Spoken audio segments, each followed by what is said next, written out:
ഒരിക്കൽ യേശുനാഥൻ ഗലീലി കടൽത്തിരയിൽ തോണിയേറി വലവീശി പോണോരെ കണ്ട് അവരോടന്ന് ചൊല്ലി സ്നേഹമോടെ ദൈവദൂതുകൾ.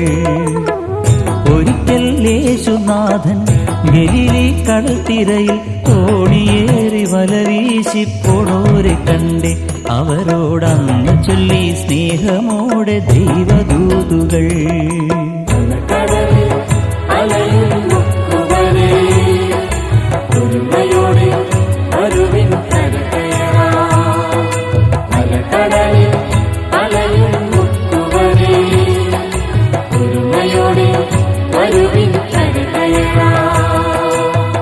ഒരിക്കൽ യേശുനാഥൻ ഗലീലി കടൽത്തിരയിൽ തോണിയേറി വലവീശി പോണോരെ കണ്ട് അവരോടന്ന് ചൊല്ലി സ്നേഹമോടെ